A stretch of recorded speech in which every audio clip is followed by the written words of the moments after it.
Every single day, there's a battle happening inside your head. A battle between your potential and your past, between your vision, your fear, between who you are right now and who you're truly capable of becoming. Most people lose that battle, not because they're weak, not because they're not smart enough, because no one ever taught them how to control their mind.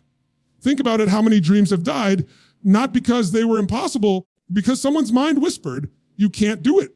How many times have you felt something inside you saying, I know I'm meant for more?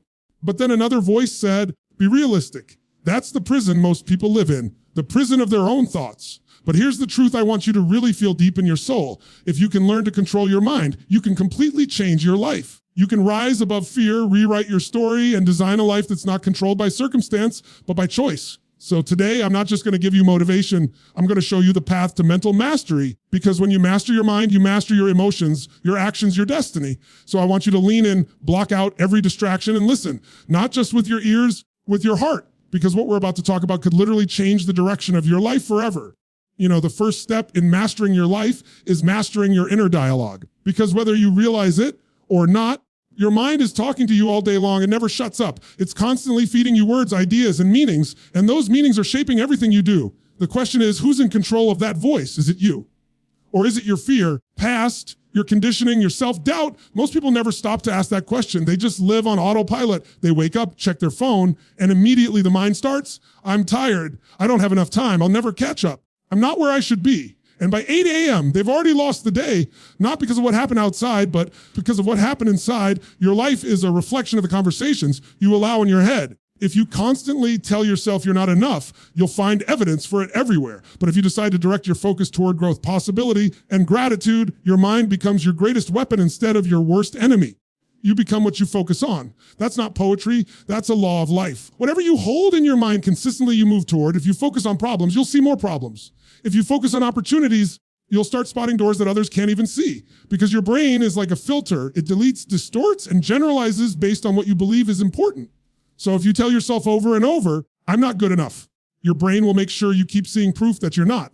But the moment you shift that internal command to, I'm growing stronger every day, your mind begins searching for evidence to support that too. It's not magic, it's psychology. Think about it, every decision you've ever made came from a thought. Every feeling you've ever had was triggered by the meaning you gave to something. Every result in your life right now is the outcome of those repeated patterns of thought and emotion. You cannot live a positive life with a negative mind. You can't plant seeds of doubt and expect a harvest of confidence. You've got to become the gatekeeper of your mind. When a thought comes in that doesn't serve you, when it says, you can't, you're too late, you'll never make it, you've got to stop and ask, who's speaking right now? Is this the voice of truth or the echo of fear? You've got to challenge it, because here's the thing, not every thought that passes through your mind deserves your belief. Just because you think something doesn't mean it's real. Your mind throws out thousands of thoughts a day. Most are recycled, most are emotional noise. The moment you start observing those thoughts instead of reacting to them, you start to take back your power. And power begins with awareness. The moment you become aware of what you're saying to yourself, you can start to redirect it. When you catch yourself saying, I always mess things up, stop, reframe it. No, I'm learning how to do this better. When your mind says, this is too hard, shift it. This is how I grow stronger. That one shift from victim language to empowerment language can change everything, because language is not just a description of your reality, it's the creation of it. Seen people break free from decades of limitation simply by changing their inner dialogue. A man who spent his whole life saying, I'm just not confident, started saying, I'm becoming more confident every day. And within weeks, he was standing differently, speaking differently, showing up differently. Why? Because the mind listens. The words you speak internally become instructions to your nervous system. If you keep feeding it fear, it'll protect you by holding you back. If you feed it courage, it'll move you toward action. So ask yourself right now, what are you saying to yourself every single day? What stories do you keep repeating that no longer deserve to be true? Because maybe the only thing standing between you and the life you want is one old, outdated belief that's been whispering in your head for years. The moment you challenge that voice, you begin to see who's really in control. You. And I'm not talking about blind positive thinking. I'm talking about conscious direction. You don't ignore reality. You decide what reality means. You can look at failure and say, I'm done. Or you can say, this is my lesson. You can look at pain and say, this is punishment. Or you can say, this is preparation. The event doesn't define you. The meaning you give it does. And meaning is created by your inner dialogue. If you want to transform your life, start by transforming that voice inside you. Treat it like training a muscle every morning before the world grabs your attention. Grab your own speak power into your day. I am focused, I am capable, I am grateful. I am becoming better. Don't wait to feel good to speak strong. Speak strong and the feeling will follow, because your words shape your state and your state shapes your life. Your inner dialogue can either be your prison or your passport. It can trap you in fear or it can lead you to freedom. And the beauty is you get to choose. So from this moment forward, make a decision. Decide that you are no longer going to let that negative voice run your life. You are not your thoughts, the thinker. You are not the storm. You are the sky that holds it. And when you master that truth, when you learn to direct your inner dialogue, you don't just change your thoughts. You change your entire life. You know, of the greatest powers you'll ever develop is the ability to separate what's happening in your life from what you feel about it. Because most people don't realize what destroys them isn't the event itself, it's the meaning they attach to it. It's not the rejection, it's what you tell yourself after it. It's not the challenge, it's the emotion you let control you in that challenge. Every day, something happens that tries to grab your emotions. Somebody says something that offends you. Plans don't go your way. You get disappointed, frustrated, scared. And if you're not conscious in that moment, your emotions take the wheel, and suddenly your whole day, your whole mood, your whole energy is being driven by something you could have taken control of. But here's the truth, emotions are not bad. They're not your enemy. They're signals. They're messengers trying to tell you something. Fear is trying to protect you. Anger is trying to energize you. Sadness is trying to make you slow down and reflect. The problem is not the emotion. The problem is when you let that emotion become you. You are not your fear. You're the one experiencing it. You're not your anger. You're the one feeling it. And the moment you realize that, everything changes. Because what happens when you believe you are your emotions? You react. You say things you don't mean. You make decisions you regret. You push people away who are trying to help you. You sabotage opportunities because you were too caught up in what you felt in the moment.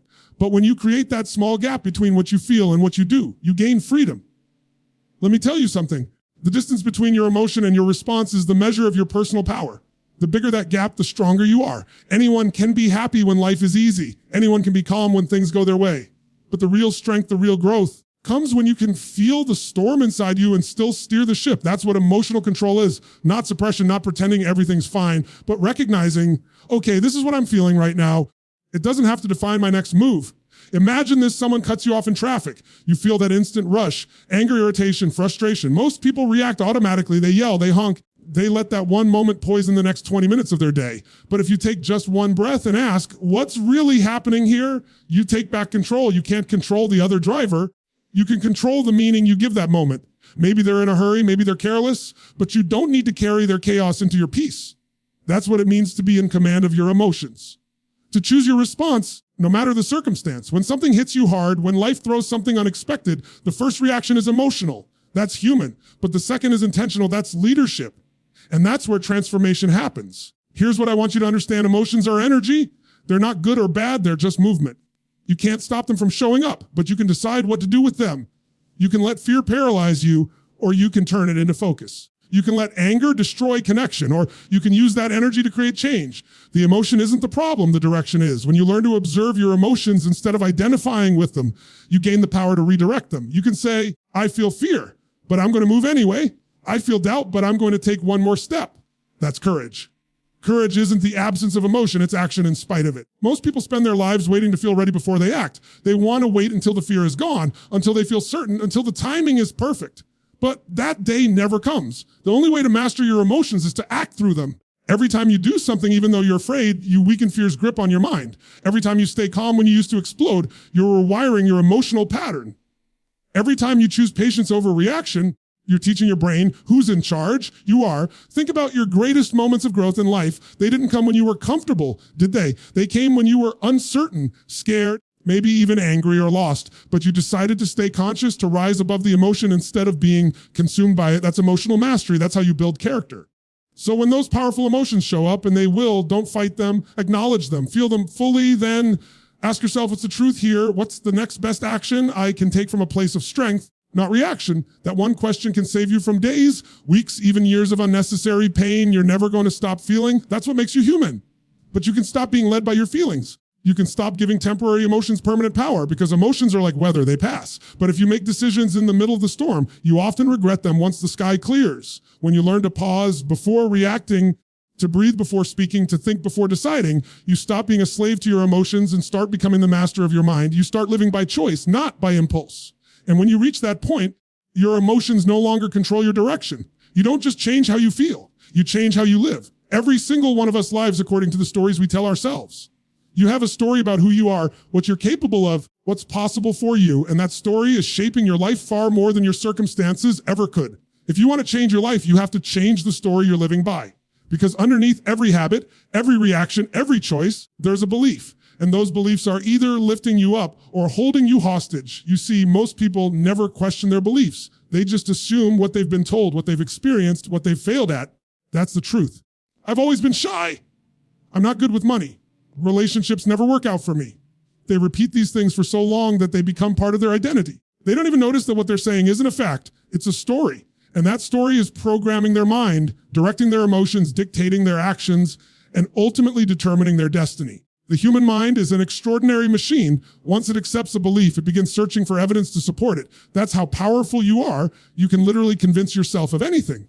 If you believe you're not enough, you'll unconsciously find ways to prove it right. You'll hesitate. You'll hold back. You'll sabotage opportunities that could change everything because you're broken, but because your mind is simply following the instructions you've given it. But if you reprogram that belief to something empowering, if you truly begin to believe you're capable, resourceful, worthy, your mind will find evidence for that too. It will start helping you win instead of protecting you from trying. That's why awareness is the starting point of transformation. You've got to become aware of the stories you're telling yourself. Next time you say, I can't, stop and ask, who told me that? The next time you think, I always fail, ask, when did I decide that was true? You'll realize most of the beliefs that limit you were never yours to begin with. They came from someone else, your parents, teachers, friends, or society. You just accepted them because you didn't know you had a choice, but you do. You can choose again. You can rewrite the script. Reprogramming your beliefs doesn't mean pretending everything is perfect. It means choosing a more empowered interpretation of what's true. Maybe your past wasn't easy. Maybe you were rejected, overlooked, or told you'd never make it. You can hold on to that pain and let it define you. Or you can look at it and say, that experience made me stronger. It gave me grit. It taught me resilience. Same event, completely different belief. And that new belief unlocks new possibilities. Let me give you a real example. Think about a time in your life when you failed at something important, something that really hurt. Most people replay that memory over and over, using it as proof that they're not capable. I tried and it didn't work. So why bother? But what if you looked at that same failure and said, that was my training ground. That's where I learned what doesn't work. That's where I discovered how badly I want this. When you change the meaning, the power of that moment transforms and no longer defines your limitations. It fuels your comeback. Beliefs aren't built in a day. They're built through repetition. Every time you think a thought, you're strengthening a neural pathway in your brain. So if you've spent years feeding your mind with doubt, it's not going to flip overnight.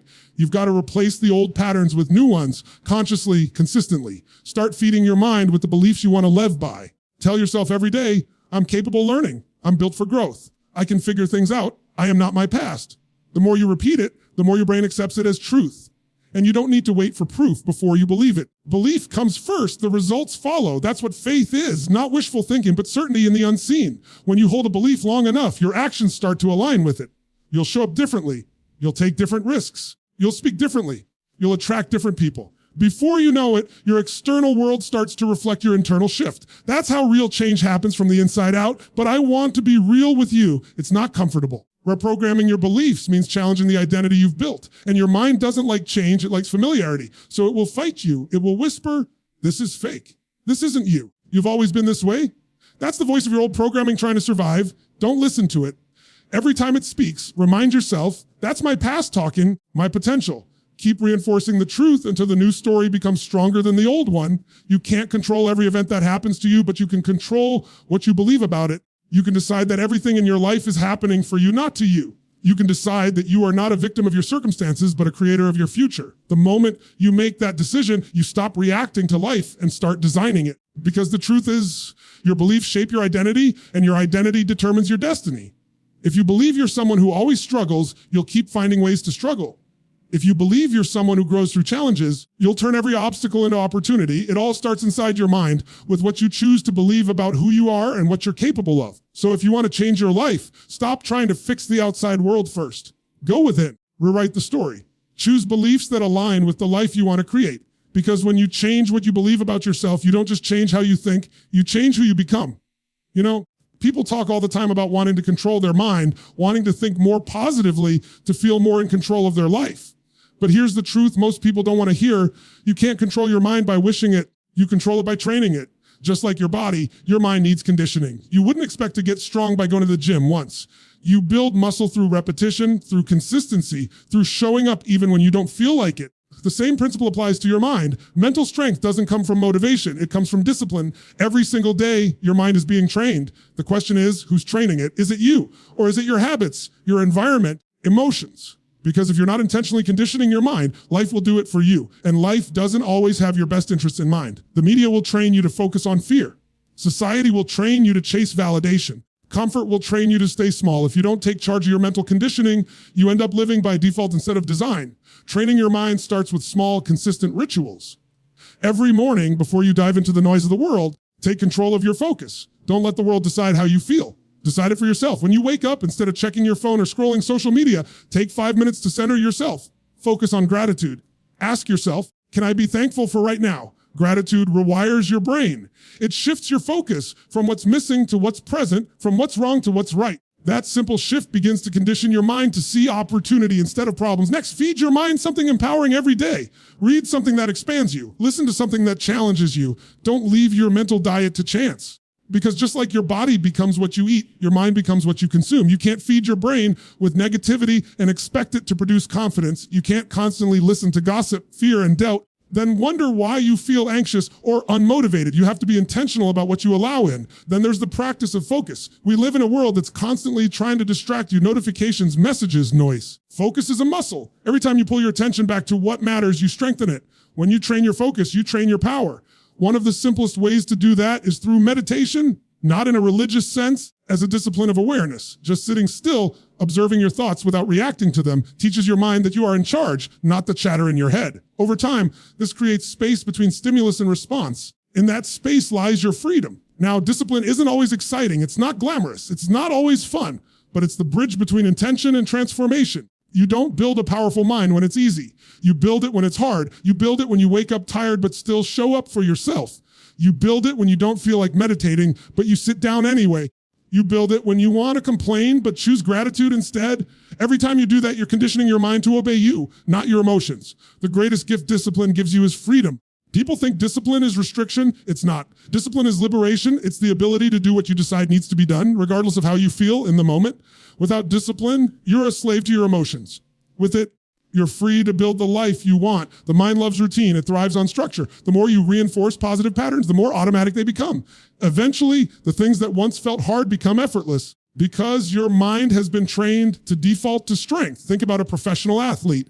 They don't rise to the occasion. They fall to the level of their training. When the pressure is on, they don't have to think about what to do. Their body and mind already know because they've done it 1,000 times. The same applies to you. In moments of stress, you don't rise to your goals. You fall to your habits. That's why you must train your mind every single day. So that when life hits you hard, your response is automatic. You stay calm, focused, centered, because that's what you've conditioned yourself to be. There's also a deeper side to mental conditioning identity. Every time you follow through on a promise you make to yourself, even something small, you reinforce the belief that you can trust yourself. Every time you give up or break your word, you weaken that trust. Discipline isn't just about action, it's about identity. It's about proving to yourself over and over that you are someone who follows through, someone who doesn't quit when it's uncomfortable. And the beautiful thing is, it doesn't take massive changes, it takes consistency. 5 minutes of focus, a few moments of gratitude, one powerful decision to act despite fear. That's how you reshape your mind. Little by little, you rewire your patterns until strength becomes natural. When you train your mind daily, life stops controlling you. You stop reacting and start creating. You stop chasing motivation and start embodying mastery. It's not about perfection, it's about progress. Because when you show up for yourself every day, even in small ways, something inside you shifts. You start realizing that control isn't something you find, it's something you build. And when you've built that mental muscle, your thoughts no longer dictate your actions, but your purpose does. Then you discover the ultimate truth. Discipline isn't punishment, it's the path to freedom. One of the most overlooked parts of mastering your mind is mastering the environment that feeds it. You can do all the mindset work in the world, read the books, listen to the audios, repeat the affirmations, but if you keep surrounding yourself with energy that drains you, with people who doubt you, with noise that fills you with fear and negativity, it's like trying to plant a seed in poisoned soil. Your environment matters more than you think. It's shaping your thoughts, your emotions, and your standards every single day, often without you realizing it. You've got to understand something. Your mind is always absorbing. It's taking in information, sounds, emotions, energy, everything around you. And whatever you expose it to consistently becomes familiar. Familiar becomes comfortable. And what's comfortable becomes your identity. If you spend most of your time around people who complain, who blame, Play small, you'll start doing it too, not because you want to, but because that's what feels normal. On the other hand, if you surround yourself with people who challenge you, who expect more from you, who talk about vision, growth, possibility, you rise to meet that energy. We adapt to the environments we live in. That's human nature. So the real question is, who's influencing you right now? Who are you letting speak into your life? You might say, well, really have negative people around me. Okay, maybe not in person, but what about online? What about the content you're consuming, the music you listen to, the shows you watch, the posts you scroll through every day? Those are voices too. They're shaping the way you think, the way you feel, the way you see yourself. You can't fill your mind with chaos and expect peace. You can't feed it constant fear and expect confidence.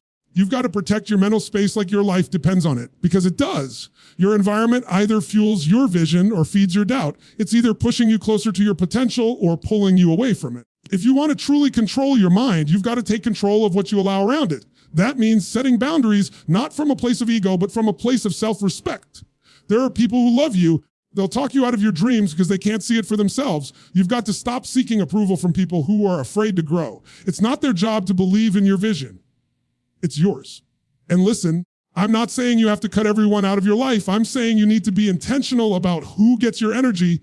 There's a difference between spending time with someone and being influenced by them. You can love someone deeply and still limit how much time you spend in their energy if it's holding you back. You can care about people without letting their limitations become yours. That's what emotional maturity looks like, loving others while protecting your own growth.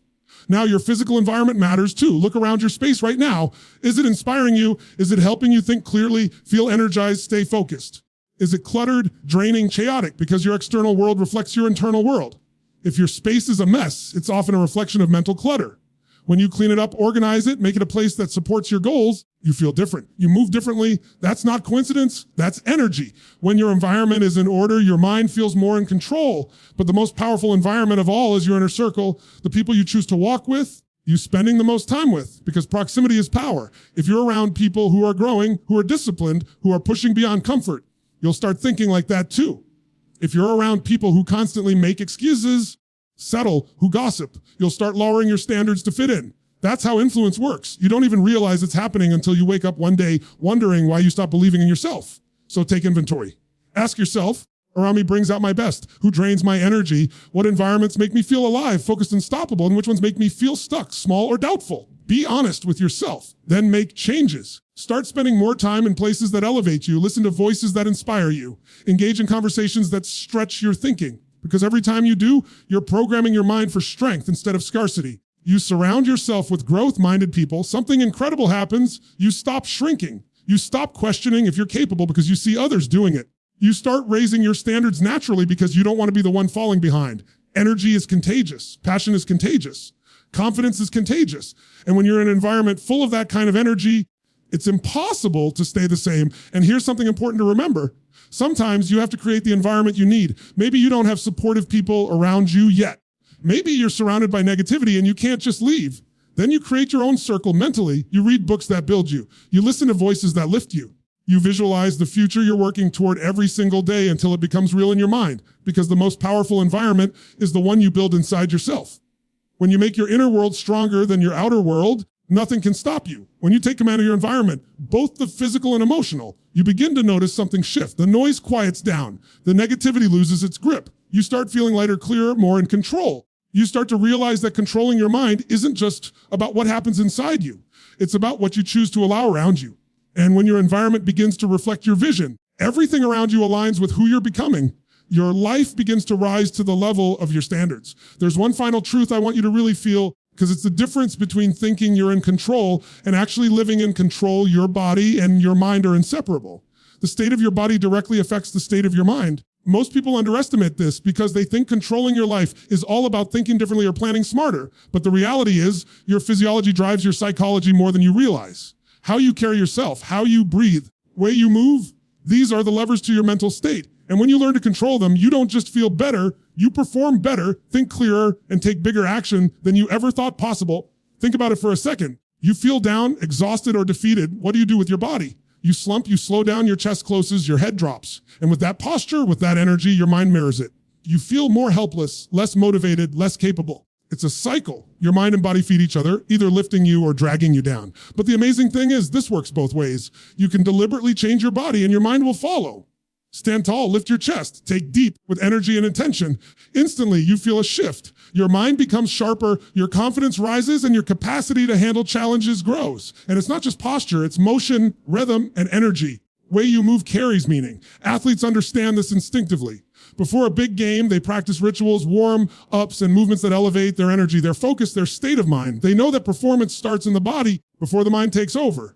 You can do the same in life. If you're anxious or stressed, if fear is creeping in, take control of your physiology first. Move, breathe, change your posture. You can literally trick your mind into a different state by adjusting your body. Energy is contagious, and the energy you carry is the state you live in. Breathing is one of the simplest, most powerful tools to control your state. People breathe shallowly, unconsciously, letting stress dominate their system.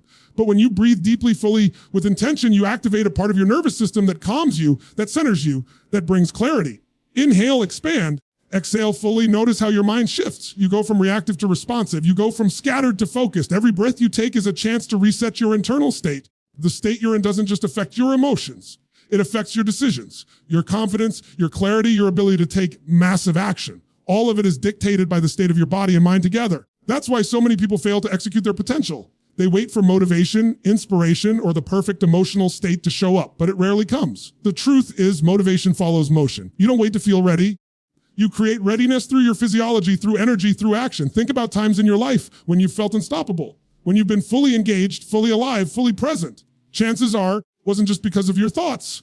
It was because your body was aligned with your mind. You were standing in your power, moving with purpose, breathing with focus, and your energy was carrying you forward. That's the key. You can choose that state and over until it becomes your default. And it's not just about yourself, it's about how you influence others too. When you carry energy, confidence, and presence, it changes everything around you. People respond to it, doors open, opportunities appear, connections deepen. State is contagious. Your energy sets the tone, and you can consciously choose the tone you want to bring into every situation. You don't need permission. You don't need validation. Your state is yours to command, and when you command it, everything else bends to your presence. You also need to understand that sustaining a peak state requires practice. Just like you wouldn't expect to be fit without exercise, you can't expect to stay in control without consciously managing your energy and physiology. You've got to move. You've got to breathe. You've got to stretch your mind and body daily. Tiny rituals repeated consistently create the foundation for unstoppable mental and emotional power. The more you practice controlling your state, the less life will control it for you. And here's the beauty of it. Mastering your state doesn't just change a moment, it changes a life. When you learn to control your physiology, you stop being a victim of circumstances. You stop being reactive to fear, doubt, or negativity. You step into the person you were meant to be, a person who creates their results, shapes their reality, and commands their destiny. State is the bridge between thought and action, between intention and performance, between potential and achievement. So every day, remember this: the way you carry yourself, the way you breathe, the energy you radiate, they are all tools at your disposal. You are not at the mercy of your emotions, your past, or your environment. You are the architect of your state. The state you cultivate will determine everything you create in your life. Because when you take command of your state, when your energy aligns with your purpose, when your body and mind move as one, you don't just change how you feel, you change the trajectory of your entire life.